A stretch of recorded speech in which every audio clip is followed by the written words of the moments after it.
10:30. This meeting is being recorded. 10:30:73. Hi guys, how are you? Let me take a quick video here, because you know that I like to TikTok a little bit. So, are we ready? Hello guys, how are you? Obviously, you guys know that who I am. I am the broker for PRG Platinum, and just want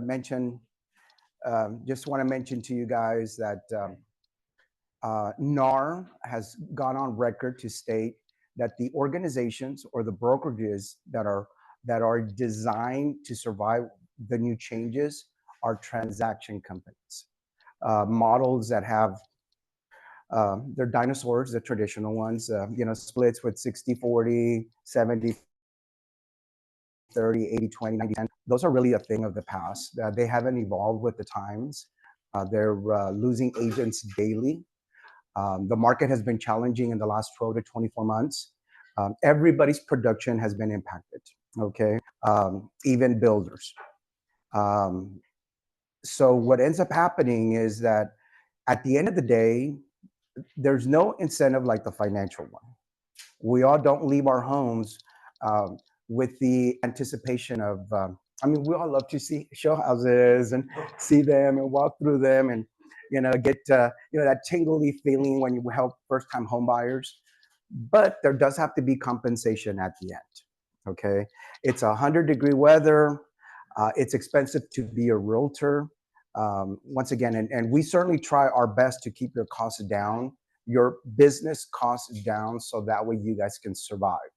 So you're not starting off with a 90-10 or a 60-40 and paying 50% for the leads and those kinds of things, okay? So with that being said, a regular consumer, whether it be a buyer or seller, and then you turn them into your client, they don't need to be exposed to your compensation, the agreement that you have with us. Okay, if you have been in this business and you're already a broker associate or have been in this business 5, 10, and 20 years, that you command 100%. Nobody needs to know that. You certainly, it's a decision that we make together. Okay, when somebody wants to cut your commission, you say no. No. I'm not a nonprofit organization, and we're not a discount firm. From the get-go, you want to lay the groundwork that, it's a profession. It requires a lot of research, a lot of long hours, a lot of teamwork. Once again, it's, and I'm going to talk about it now, and I'm not trying to talk bad about it, but we all, dislike what HGTV did to our profession. I want those people to go away, and at this moment, one of my sayings that I like to say is, this is going to be a good thing for our industry. But at the same time, success occurs when preparation, right, meets opportunity. Okay, we are preparing you now. You need to prepare yourself, as well as this is an opportunity. And many folks don't usually jump on opportunities. They would rather head for the doors rather than get prepared, and then they're gone. And I'll be honest with you guys, and I've been doing this for 24 years. I survived, the meltdown, the worst financial meltdown in U.S. history or of the world, okay? We went from having almost 9,000 realtors to 2,800. And I was steady busy when all of them left. I was busy because there wasn't anybody showing homes. I was still closing transactions to the electricians, the plumbers, the HVAC people. Thank God I speak Spanish, because all of them do. And believe it or not, I did well. Obviously, you guys know that I bought Huebner in July of 2007. Okay, just closed, just sold it in June of 2024. Blessed beyond belief to have been there for all those years, but surviving that financial crisis was one of them. Okay, so once again, I not only survived, but I thrived. Okay, but you have to get better. Whatever you were doing a week ago, whatever you were doing 3 months ago, whatever you were doing a year ago, you need to step up your game. Okay, and it all starts with increasing your value proposition. Do not negotiate from a position of weakness, because if you do, you're going to find yourself working for 1%. How many of those deals can you survive, and cover your costs at home and your business costs? You're not going to make it. You're not going to make it. So when people ask you about your commission, take my perspective. Our brokers' philosophy in our firm and our policy is to charge 6, 7, and 8% commission. What's going on? What's happening? And I thought that I didn't have to pay commission. I'm like, well, if you pay me 3%, I mean, I appreciate that. I'm going to list your home for 3%, but it's just going to be me when there's 14,000 realtors that could help me sell your home. So I'm not going to take on a listing and do you an horrible injustice, because you're going to end up firing me in a month or 3 months when nobody's walking through the home. The reason people aren't going to walk through the home is because builders are offering 4, 5, 6, and 7. The maximum commission that HUD allows on a trade transaction, FHA, VA, USDA, and conventional, is 8%. So when people ask you, what does your brokerage charge? 6, 7, or 8. Take your pick. Rather than 4, 5, and 6, or 6, 5, 4. Don't do it. Don't do it. How long has it been 3%? I mean, the standard average been charged. How long has that been? It's never been 3%. It's never been 3%. And that's actually where the problem happened, is that you had somebody that didn't understand the cooperation of brokerages. Okay, whether it's in this firm or with 2,000 of them, right? Whether they be local or statewide, we cooperate with other brokers. We're realtors. We belong to the same business association, locally, statewide, as well as nationally. Okay, we're business associates. We work together. If you have an able, willing buyer and you live in Shirts, and all of a sudden they want to see a home because now they got hired in Castroville at Microsoft, and Mike Masters with PRG has a listing in Castroville, that's cooperation, guys. I have a listing, you have a buyer, let's work together. So once again, in addressing the question, it has been always approximately that. In rural parts, they only pay 2%. Okay. The reason I brought up that question was because when you think about how much prices have gone up over the years, that understanding of 3%, whatever the case may be, has been in place for many years, and that hasn't increased over time. So when you consider how much things have increased in price and everything else over this recent years, that mindset has not.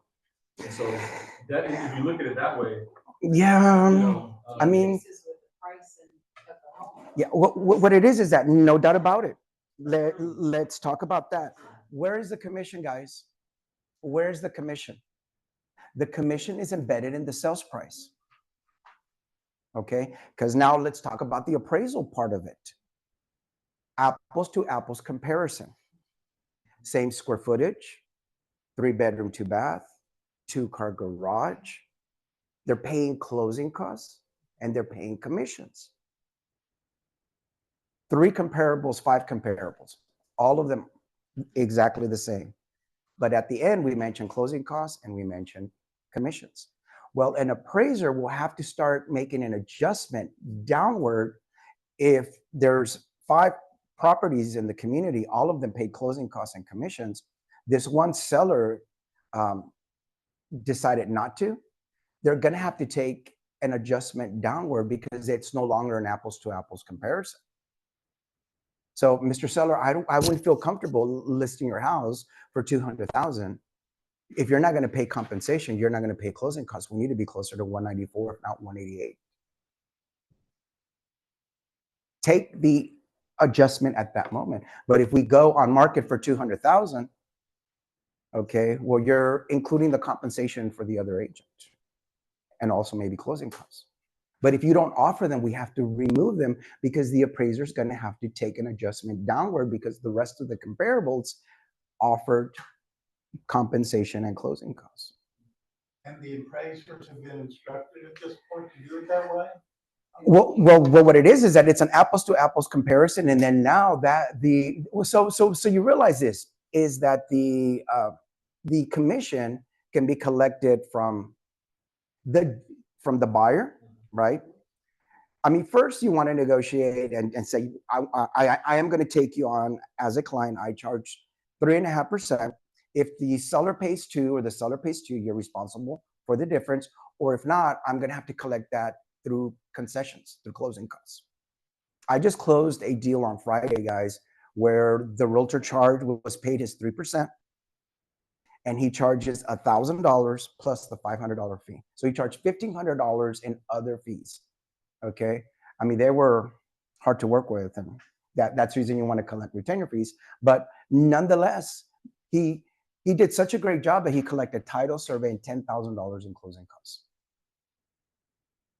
So from those $10,000, we took $1,500 and covered the difference of his compensation. So you're going to be able to throw it in that bucket. It becomes like taking care of the appraisal or the survey or the termite inspection, insurance. It's just another fee. At the end of the day, whether you bulk it together or break it out, it's a cost that a buyer needs to pay. Okay. So, so once again, it's just one of those things is that the reason we got into this problem, guys, is because we were flooded with people that, oh my goodness, I'm going to become rich. I need to become a realtor. Let me go take real estate classes. And oh, they make it look so easy. And they're over here taking pictures with the key, not knowing all the work that it takes, right? We glamorize the industry. And then social media even made it worse. And I'm not going to lie to you. I love those moments. I do. I do. Thank you. I love them. I do. I get, tingles. I get paid well. You change people's lives. You impact the lives of others through real estate. I feel I do God's work through real estate, guys. I tell my children that. What does Daddy do? Daddy helps another family close on a home so that way their children can have a room just like yours. Whether it be blue or pink is insignificant, but they have their own rooms now, right? So once again, that's what we do, guys. Unfortunately, all of a sudden, we got these people that didn't take the profession serious, that went to take on a listing and were often left field on price. They didn't even know how to do a CMA. They didn't know how to take adjustments, and then they couldn't even comprehend on how to take an apples to apples comparison of there's 3 products in the community: the garden homes, the mid-sized homes, and the luxurious homes. You don't go into the neighboring community. One's smaller and one's more luxurious. I mean, you have to know the basics. Furthermore, you have to explain. Remember, guys, the OCAR: obedience, liability, disclosure, care, accountability, and responsibility. Talk about not caring and not upholding your fiduciary duties when you're not even competent. You have to be competent. Okay, Mr. Agent from wherever. Why do I have to pay 6% in commission? Oh, because you have to, because that's the way that it's been done. That's what happened, guys. That's what happened. Rather than explain the fact that it's going to take an army to close on this deal. I mean, once again, we need another realtor to bring a highly qualified buyer. That's the reason you're paying that person for. But there's a surveyor, there's an appraiser, there's people at title, insurance company, roof claims to be filed, foundation claims to be filed, repairs to be negotiated, home inspectors, everybody's assistant. It takes an army to close a transaction, that somebody couldn't explain to them and add value has done our profession a horrible injustice, because many of those folks make us look like monkeys or, circus poodles, I mean, it's bad. It's bad because then we have a lot of people thinking that we're overpaid. Okay, well, switch that script. Now, Mr. Seller, where do you work? Oh, at USAA or at Merrill Lynch. Okay, great. So are you on salary? Yes. Okay, well, imagine working for 2 weeks or for a month, and then all of a sudden you show up 2 weeks later or a month later, and they tell you that you're not going to get compensated. Would you show up? No. So why would you expect agent from KW, from Remax, from PRG, to show up with their highly qualified client that's already been pre-approved or is paying cash to your doorstep if you're saying that you're not going to compensate them? Nobody works for free.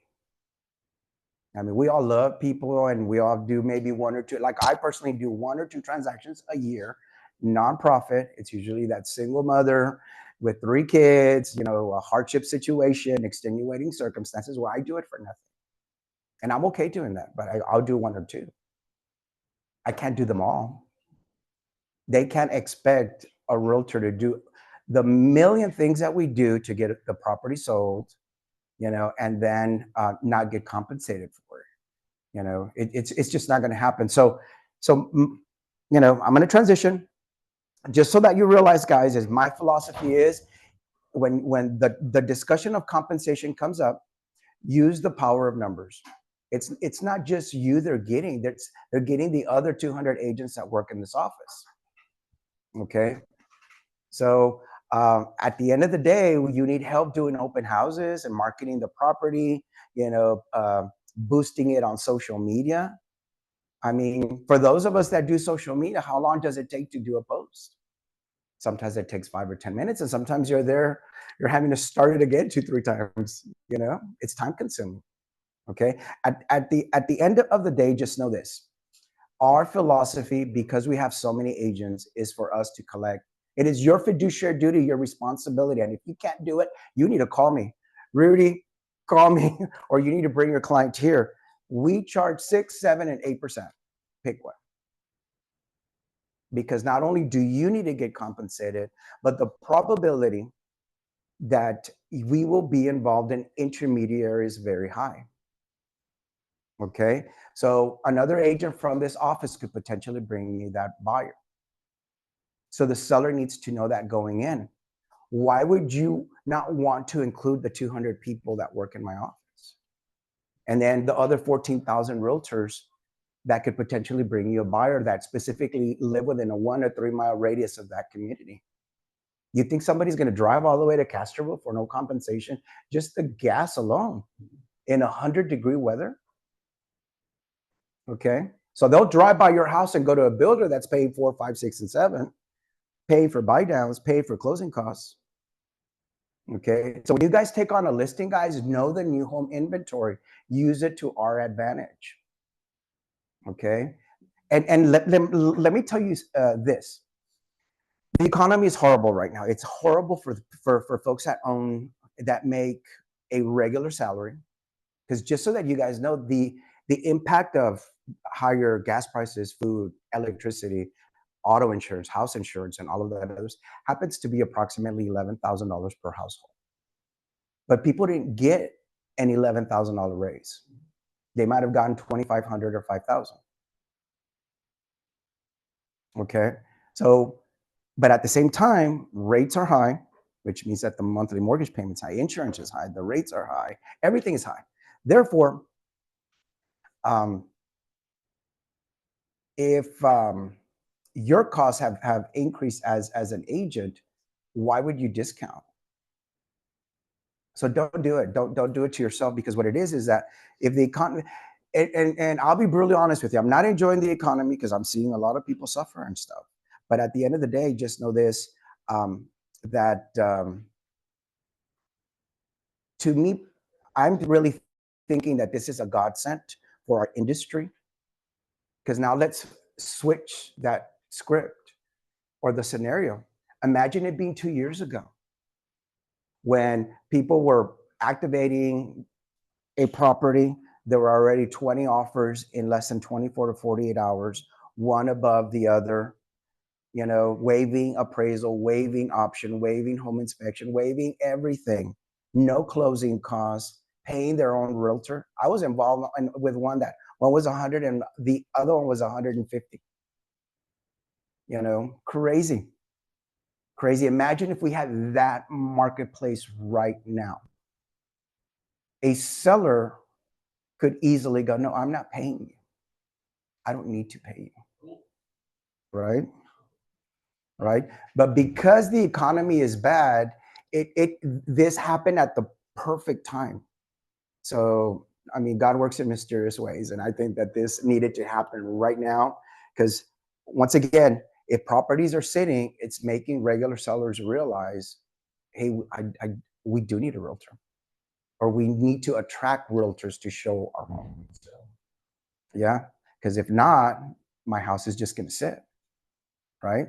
So just know this is that negotiate from a position of strength, be ready to give stories, give them examples, do those kinds of things. Okay, so 6, 7, or 8% commission on the when you take on a listing, and then that is specifically outlined on how that's going to be broken out, guys. If you go to the listing agreement, if you have your package on page 2, it does break out the compensation of the total compensation, as well as who is going to get paid what. Okay, so buyer's agent, as well as the listing agent. So what it is this: is if you, for whatever the reason, do it for a discount, guys. If you're going to discount your commission. Don't discount the buyer's agent's commission. Don't do it yourself, because I've seen houses sit because the listing agent collected full commissions but only paid 2.5. I mean, we saw that happen a year ago, guys, and it's happening now. People will strategically pull up the list and provide a list based on the compensation being offered. I haven't checked the system today, but the compensation will be a field that's going to be removed, you know, to be in compliance with the settlement on a national level. That might change in the near future because it doesn't make any sense. Because, like I said, the commission is a concession. And if a seller wants to offer, hey, I'm paying full closing costs, I'm going to pay for your buy down, I will be more than happy to pay for title, survey, home warranty. I'm not understanding why the commission has to be kept off MLS. It makes no sense. In this world of technology right now, that's just going to create a lot of work for the listing agent, for the brokerage, which we're getting ready to have that just specifically listed on our website. We're going to refer people to the website. No, you need to log on to our website. You know, print it out, do whatever you need to, but don't bombard the agent. Don't bombard our brokerage. Okay. I mean, it's just one more thing that I think it's unnecessary. There's a MLS up north. I want to say it's in Washington. That's going tick for tack with them to, you know, lobby that. Why remove it? It makes no sense. Okay, it should be full disclosure, full transparency if that's what they're looking for. You know, so but once again, it's outlined there. Your exclusive right to list, guys, supersedes a lot of other things. There was a scenario in the last couple of weeks where, and I know that many of you guys have templates, and that's good. But if the compensation being offered is 2, you will get paid 2. The difference needs to be paid by the buyer. Okay, so make sure that you have that discussion. If the builder or the seller pays 2, the difference of the compensation is the responsibility of the buyer. So if for whatever the reason somebody takes your offer, they were offering 2, and you put 3 or 4, well, no, my exclusive right to list says this, right? That has to be respected. It supersedes it. Kind of like a lease. If the lease is already in place, you have to respect the lease. Okay, it's grandfathered in. Okay, so you guys do not need to change your listing agreements. You can change them when they expire. Okay, and update them. Okay, you have presently a commitment from the seller to use you as their agent, and it's okay to keep that paperwork. Um, so, um, compensation between brokers, because it's not going to be listed, you guys really need to get sent out immediately. That way you know what the compensation is going to be. And it will outline in a percentage or a dollar figure what that compensation will be. Compensation agreement between brokers, because it will not be listed in MLS. And don't take anybody's word, don't take anybody's text. You need to go to their website. You need this form, okay? Because this is the form that's going to be respected. Because then they could easily just tell, oh, I was on the road and da da da da da. I was talking about my other listing. Okay, you guys need to be very strategic and very smart and very firm to ensure that you guys aren't left holding the bag. Okay. Now, if you're going to deal with for sale by owners, there's an agreement between the broker and the owner. Do not show up. Do not show properties, guys. It's okay to have the conversation about Mr. Buyer. The rules have changed. We are needing to determine if we're going to work together. I'm needing for you to sign my buyer's rep agreement, which could be in a short form or long form. But at the end of the day, do you want me to show you properties where you will be responsible for the compensation? You can ask the buyer that. Mr. Buyer, do you want me to show you property where you're going to be responsible for my compensation, or would you only like to see the compensation where the seller is compensating me?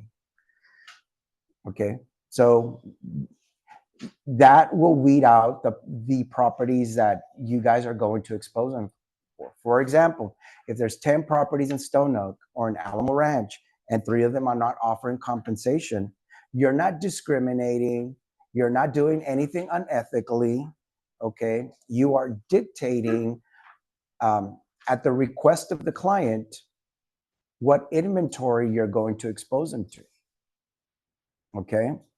So, Mr. Buyer, would you like me to expose you to properties where you are going to be responsible for my compensation? And if they say no, make sure that you do not expose them to a property, and then all of a sudden you're having to negotiate that with the other agent or with the seller, okay? Or the for sale by owner. In this case, compensation agreement between the broker and the owner, okay? You always need to use this with for sale by owners, as well as by those small time builders that don't use a realtor, that build 3 or 5 homes a year, because they're thinking that no, I'm a builder, I construct the home, I don't pay compensation. If you need to get paid, you need to get it from your buyer. But that's the reason you have to have that discussion with that builder. I need you to roll in that compensation into your sales price, or talk to your client. Hey, are you going to pay for it, or does it need to be rolled into your sales price? Guys, we already do that already, guys. Mr. Buyer, do you want me to roll in your closing? Do you have money for your own closing costs, or would you like to finance them into the price? Right? I just had a contract they went down like $20,000 on the sales price. They needed closing costs. Well, they took it back up $10,000 to cover $10,000 in closing costs and buy down. What did I tell you before?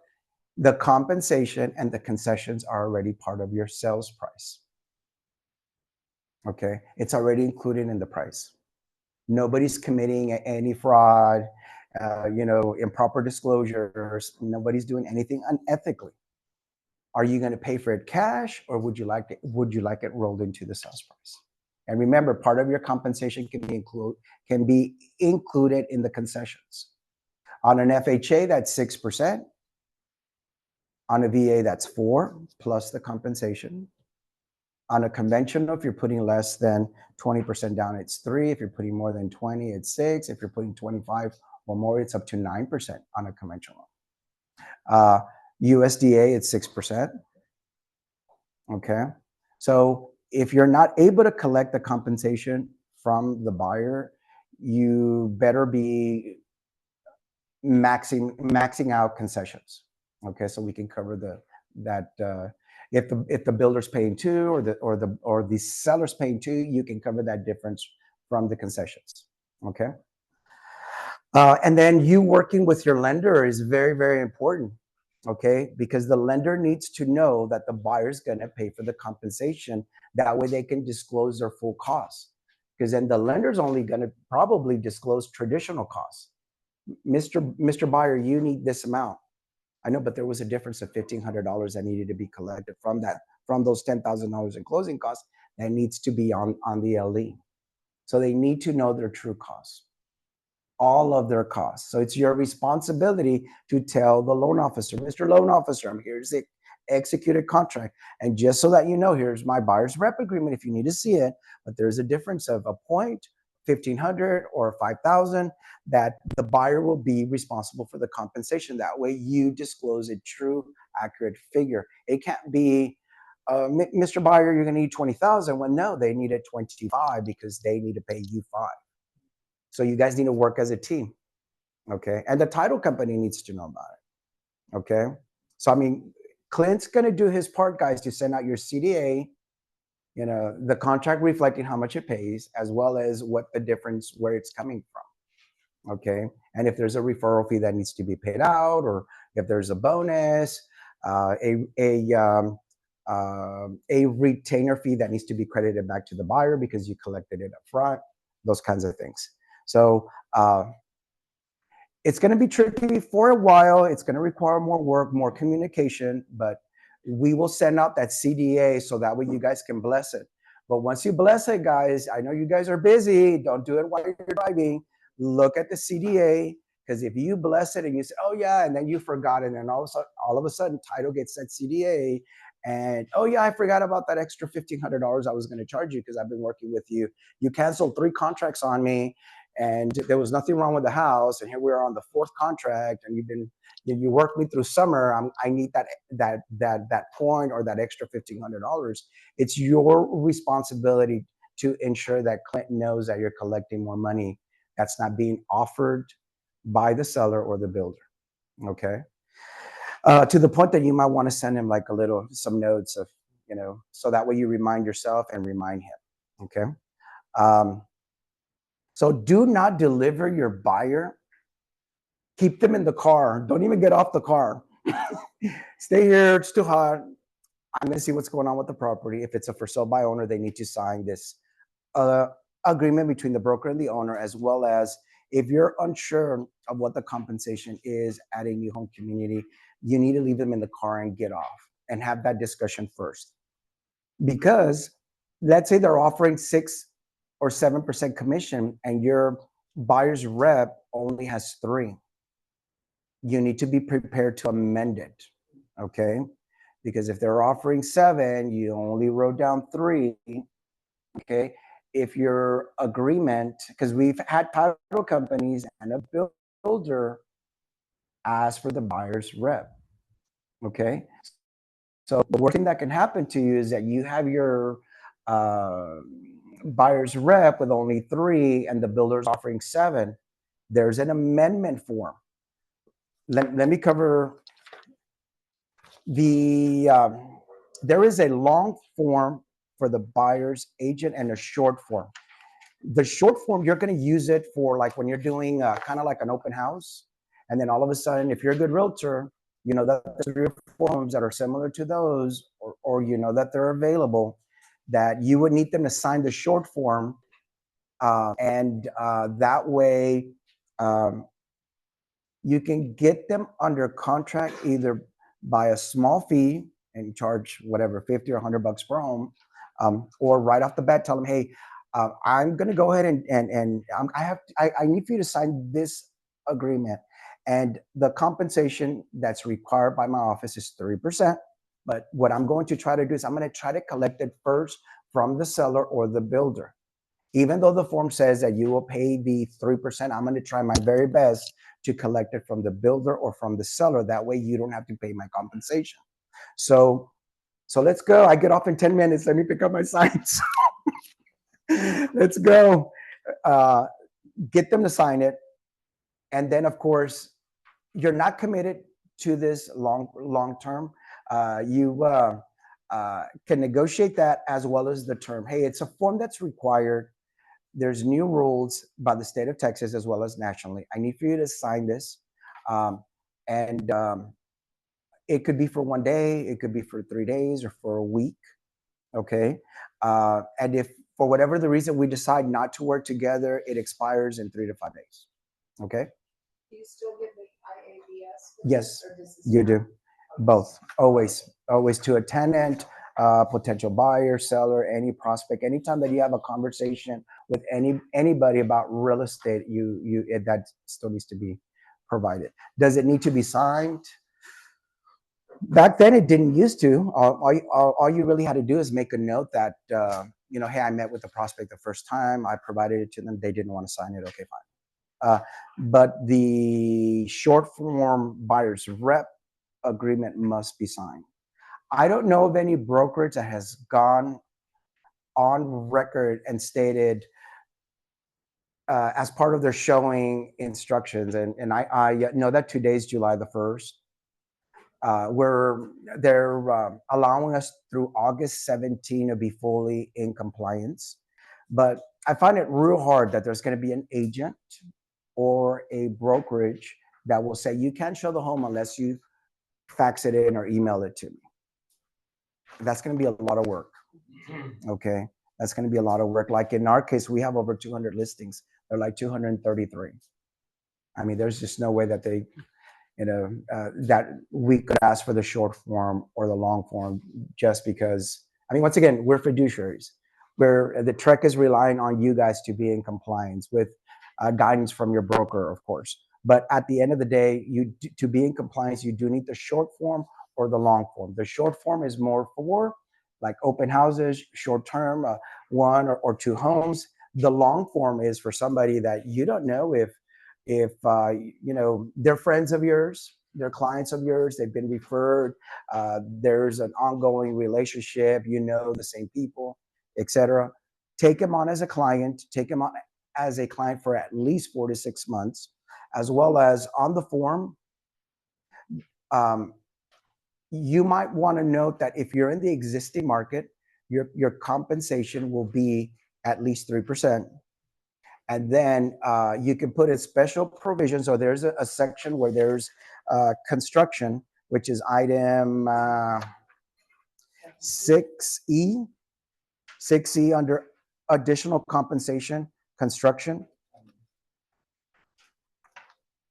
It's 6E. I'm sorry, 7E. 7E. Yes, which is the second page. On there, put up to 7% of the sales price on new construction.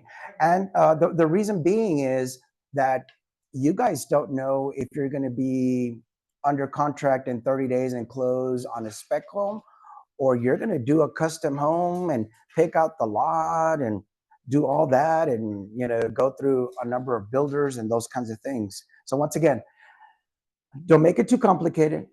In the existing market, because it already exists, I charge 3 or 4%, right? Or 3 or 4, and my $500 fee to my broker. Okay, but when you're in new construction, so that way you don't have to double back. Okay, up to 7% on construction. Okay, 3% existing. Well, it's included in there. They pay up to 7%. I haven't seen anybody that pays 8, but I know that DR Horton right now in certain communities is offering 7. Yes. Yeah, so you want it to be up to 7% because it's all included in there as well. Now, if you want to do it the hard way, is you want to then amend it. If you only do 3, you're going to need an amendment, but then they have to sign it. And it states on here on section E of the amendment, it covers bonuses and other compensation. So if the compensation turns into 3% plus $500 or 3% or 4%, if it's more than 3, which is what you originally agreed, you must use the amendment, reflecting that the builder's offering additional compensation. Okay. It's the amendment to buyer's tenant rep agreement, line item E. Okay. So, and you guys should have it by email as well. Okay. This starts with. Well, the best way to do it, honestly, in my opinion, is to use the long form and under construction, put on there up to 7%. Or if you want to put up to 8%. Well, why is it 8%? Do I have to pay 8%? No, no, no, no, no, no. But I don't know if we're going to be working together for 30 days or it's going to take us 2 years to, build your home. I don't know. But so that way we don't have to double back, I will take the compensation offered by the builder. Okay? But my brokerage advocates or advises for us to put on here up to 8%. Well, why is it 8%? Because 8% is the maximum allowable compensation by housing and urban development on an FHA, VA, USDA, and conventional deal. Okay? You want to charge the maximum. Okay? Can you repeat that last sentence? Okay, 8%. My company requires that I put 8% on here because that is the maximum allowable compensation allowed by HUD, which is Housing and Urban Development, through FHA, VA, USDA, and conventional products. Okay, and the probability that you will close through one of those programs is very high. Okay, and if they're paying cash, it doesn't matter. The builder's going to take care of my compensation. And just to make you feel better, if the builder only pays 3, I'll take 3. If the builder pays me 4, I'll take 4. You don't have to tell them it's 6 or 7. But at the end of the day, the agreement's already signed. You don't have to double back. Because if you do 3, you're going to have to get the amendment. And at that moment, guess what conversation might come up? Hey, Randy, I love you, brother.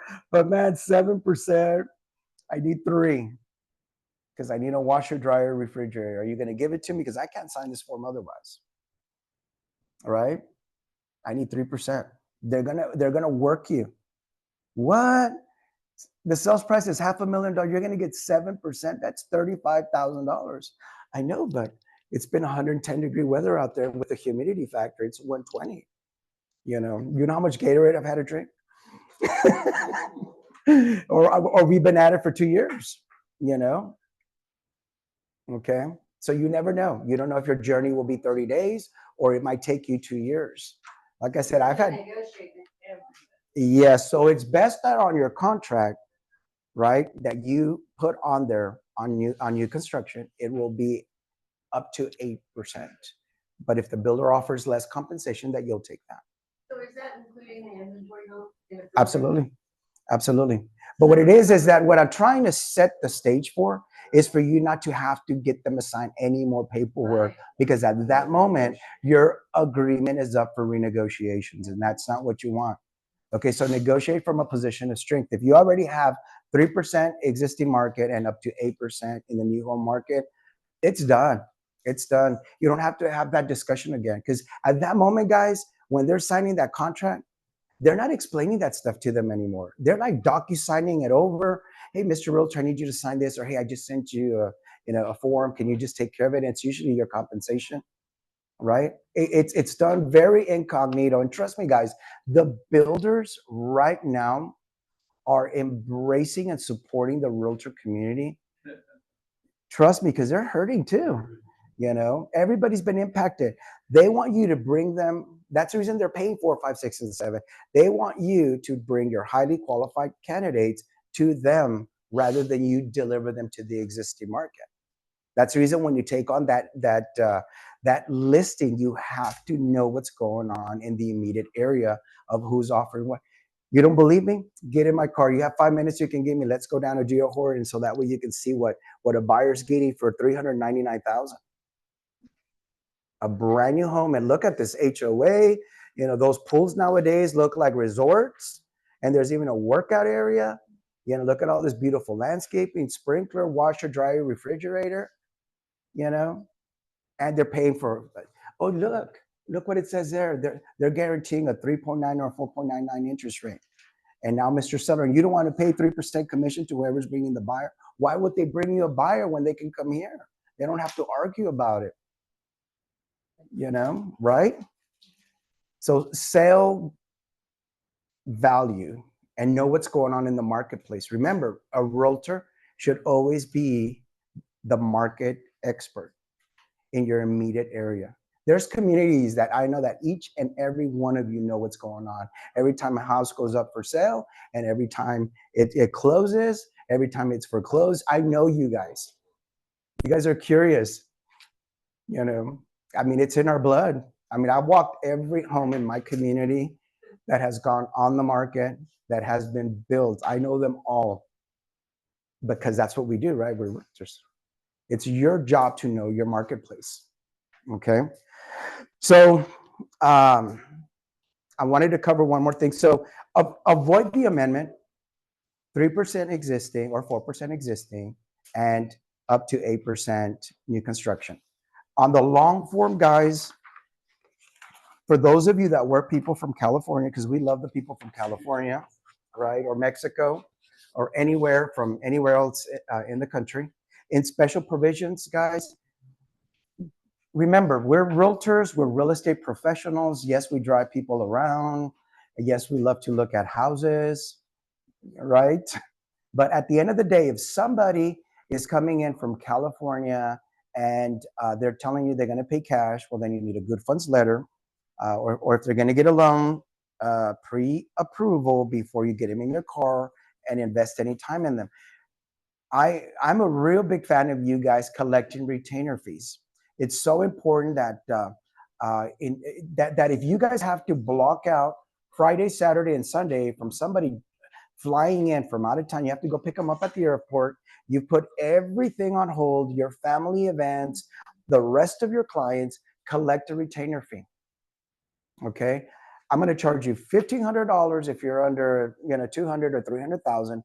It's going to be $2,500 if you're like closer to 400 to 500,000, because it's a retainer fee. I don't know if you and I will do business together. I'm not sure if you will write up and close on a home, but at the end of the day, I'm putting my family aside. I'm putting other clients aside. Okay, and if you do not buy anything, I get to keep the retainer fee. But if you do have every intention of closing on a home, I will rebate that money to you the day of closing. But in the event that they think you're some glorified, San Antonio tour guide, that they just want to check out the city, don't do it. Don't do it. Collect your retainer fee. Don't do it. How much do you say? 1,500 to 2,500, somewhere depending on their price point. $1,500 to $2,500 for somebody that's going to buy. Sure, not a problem. I'll do it. Right? If they're serious. But if they really want a tour guide and they want them, they're thinking they're your friend and they want you to, go dance salsa and merengue on a Saturday night with them. No, this is business. I need a retainer fee. Because remember, guys, an attorney collects a retainer fee because, just to read stuff, it takes time. Just to get prepared, it takes time. And then if all of a sudden they don't have any intentions at all of buying anything, well, you've collected a little bit of money for your time. Because remember, guys, you're not a nonprofit organization. Okay, it's a cost of doing business. The check's paid to PRG. It has to be made to us. We can send a square as well, and then it's taken care of and it's in house. Yes. Oh, there's a square. Is it A square invoice that we can send out through Clint if you'll call or text Clint. Yeah. Yeah. So once again, there's a collect the money, personal check, whatever. I mean, we'll send him a square, and we'll secure the deal, right? Because there's no incentive like the financial. If they really have every intention of doing something, they're not. Somebody buying $1 million home is okay, $2,500, okay, or $500,000. Oh, okay, it makes sense. Hey, I'm blocking out my entire family, the rest of my clients for you. Okay, it's a retainer fee. Everybody knows what that is. If you do something, I'm going to do something as well. All right. And if you don't do anything, I still get to keep your money. But if you do, I'll give you credit for it at closing. You don't hang on to the check. Okay. Yeah. You might stop paying more. Yep. Yeah. Yeah. So yes. So does anybody have any questions or any scenarios? Scenario. Mm. I made the mistake of California Mm-hmm. prospect client, whatever you Uh-huh. call it, and didn't do the retainer fee, and they had me for it. And then at the end, I said, "Well, we're going to look elsewhere. We're going to use somebody else." And say anything, but just learn a lesson. It's a lesson. It's a lesson. I learned it hard and expensive lesson. It was Yes. very much so. Yeah. We need to get a set of files that has all these forms, like a filing cabinet in our car, right, for all of these forms. Mm-hmm. I would. Yeah. Or what you could do is just have it on a tablet or whatever, and then just be prepared to DocuSign it over to them as well. I mean, you guys have to be quick. You can't give them an opportunity to go, oh, let me think about it, kind of thing. Because trust me, there's going to be realtors out there that will show a house for $50. I thought Okay. those were gonna get cleansed out of the market. Eventually. They'll do it for what, a couple of hours on a Sunday. This is showing me Yeah. service. Yeah, there is a showing service, but it's hot. Gas is expensive. Traffic is at a. I mean, I was actually we were gonna go to the ranch from my house to Wiseman, and the freeway was shut down. And we just did the turnaround and came back. Said, oh no, we're not doing this. You're gonna be in traffic for 4 hours. There's no way. You gotta stand for your value. Mm-hmm. You gotta stand for your value. Absolutely. Even though the carrot is out there, you gotta stand for your value. Absolutely. Well, what it is that many of the folks right now, guys, don't have a broker that's supporting you guys, that's available, that's wanting to coach and train you guys. There's a lot of folks that their broker's not even in town. They don't even have an office. The broker lives at home. I mean, works at home. There's no office. Which I'll be honest with you guys, you can't be in real estate and not believe in and actually own the real estate. I mean, this is what we do. I mean, you guys need support, So once again, it's only the beginning. I'm at least glad that you guys have heard different perspectives, or my perspective as far as, well, we're gonna have this guy that doesn't want to pay, the commission. Well, I'll need for you to talk to my broker. Okay, I'll be more than happy to have a phone call with them if I can't make them understand. Not all business is good business, guys. Okay, I will pay my doctor anything that I need to, my optometrist anything I need to, my vet anything I need to, anything having to do with my dog, my horses, and my children. Hey, it's a profession. I mean, not just anybody can be a realtor. That they have allowed all of these people that thought that they were going to become millionaires, that didn't take it serious, that couldn't explain the forms, that have turned our industry into a circus. We need to take it back, or they just need to flat out just leave. But they've already impacted the industry. They have. There's no turning back. All we could do is, like I said, get prepared, because this honestly is an opportunity. You know that right now we have 29 million people in the state of Texas. We were supposed to be at 50 million by 2050. We're going to be at 50 million people by 2034. San Antonio is anticipated to have, we have 1.8 million right now. We're anticipated to have 5 million people by 2034. And another 2 million in Austin, down the corridors, going back and forth from here to Austin. It's going to be a madhouse, guys. Every direction that you go, and if you don't believe me, go south, go to Castroville. We have 5 Microsoft data centers. Samsung in the last couple of weeks just committed to a new plant in Castroville.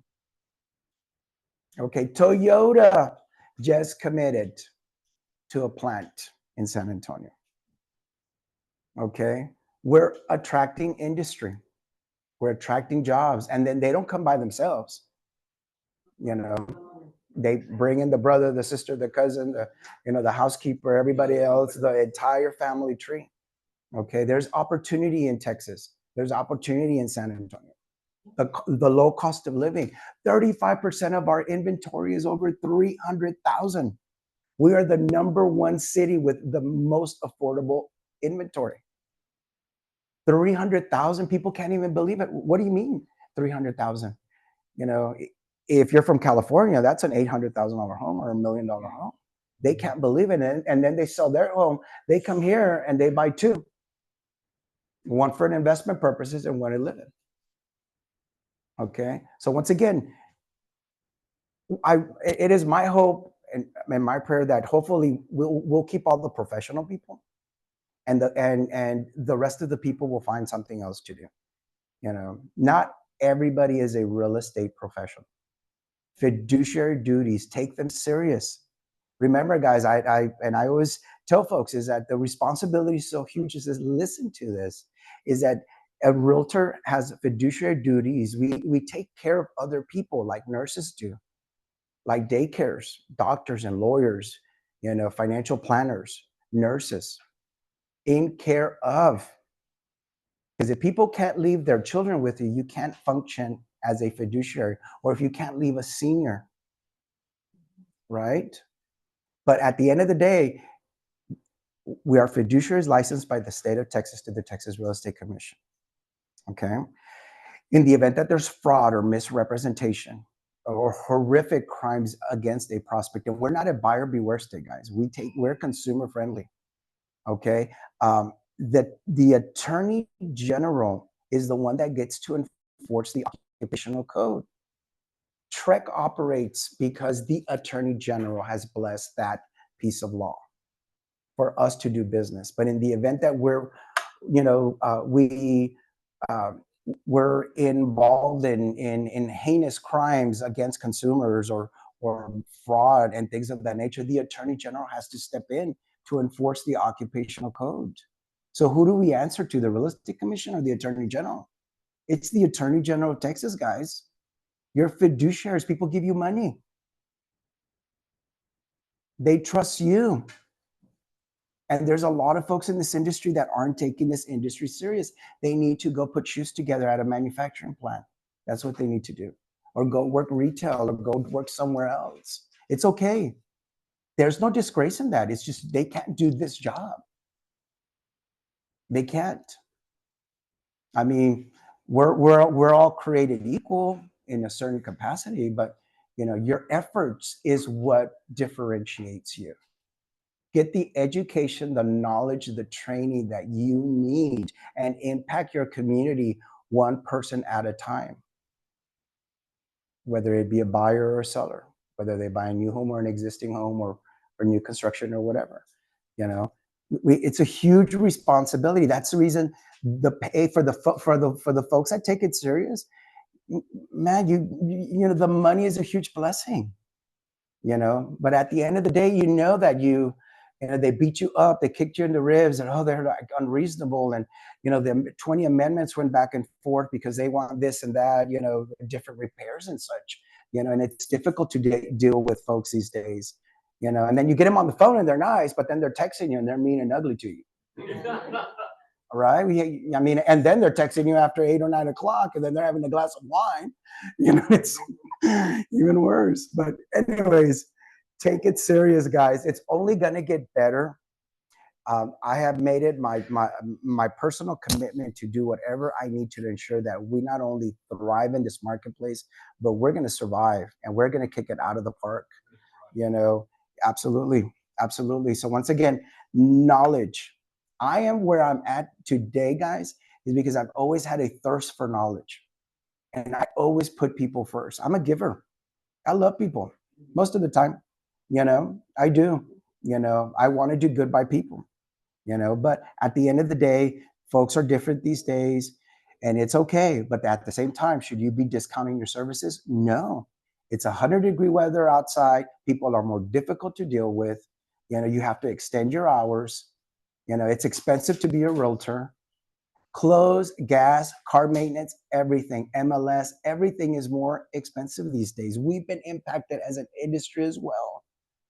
You know, so don't give it away. So when the builder's giving you 6 and 7% commission, Remember, the day that you don't have any money to pay your fees, or you need new clothes, or you need a new car, or you need new tires, or whatever, remember, you might not need the money today, but you might need it in the future. Okay, it's expensive to be a realtor. Okay, and you can't survive if you don't keep your profit. We're profit driven. Okay, so does anybody else have any questions? Alrighty, guys, you know me. You guys have my mobile number, and if you don't, I'm needing to be one of your contacts. I answer during the day, I answer after hours, I answer Saturday and Sunday, I answer on national holidays. To me, July the 4th doesn't even begin until 9 o'clock at night. So once again, guys, I'll be available. Once again, my sole responsibility is to ensure that you guys survive. Not sure about other companies, but I know that we have a great group of folks. We're so blessed and privileged to have many of you that have been in this industry for many, many, many years. Okay. Alrighty, guys. I love each and every one of you. May God bless your journey, and remember that we're here for you guys. Okay. Alrighty.